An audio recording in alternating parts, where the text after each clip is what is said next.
ito na guys ang ating balat ng baka, of course.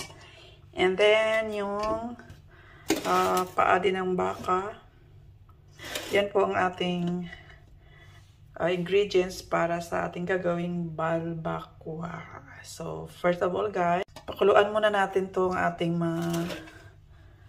yung balat ng baka at saka yung paa para after nating pakuluan, saka natin linisin.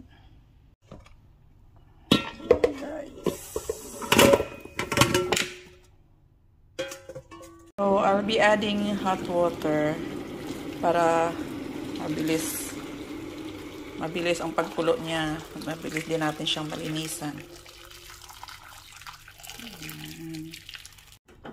So, pakuluan natin guys ng mga 10 minutes lang daw. Sabi daw nagtitinda. 10 minutes lang yung pagpakulo. Then, palamigin natin at saka linisan. So, kumulo na siya guys. Patay na natin at saka i-drain at linisan.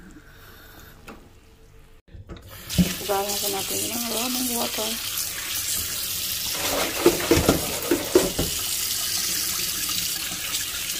Para lumamig. So guys, sabi ni Kuya, after pakulo, di ba hugasan, ito daw tatanggalin natin to. Yung mga itim-itim.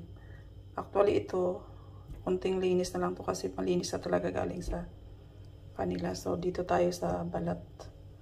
So, linisan muna natin yan, guys. Tanggalin natin yung mga itim-itim. Balat, guys, oh, ito, oh, mga itim-itim.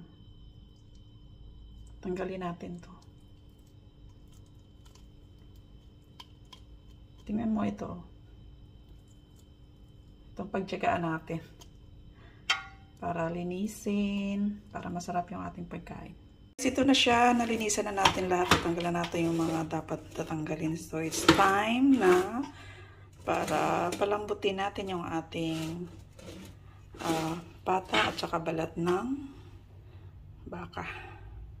So, ito na guys, pakuluan natin ng dandahan yung ating balbacoa. Gawin natin traditional na pagluto ng balbacoa.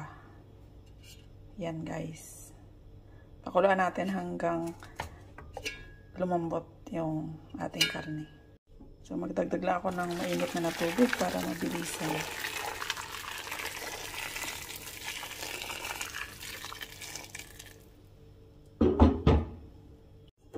So, pakuluan natin guys hanggang lumambot yung ating karne.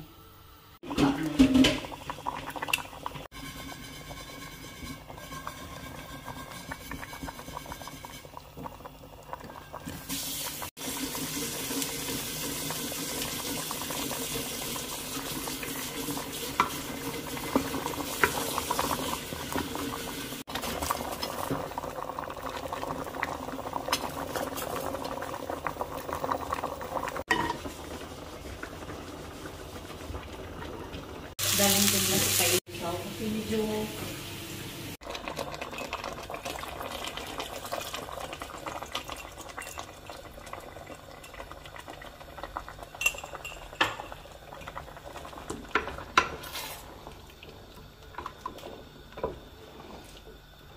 ang sarap ng balbacoa.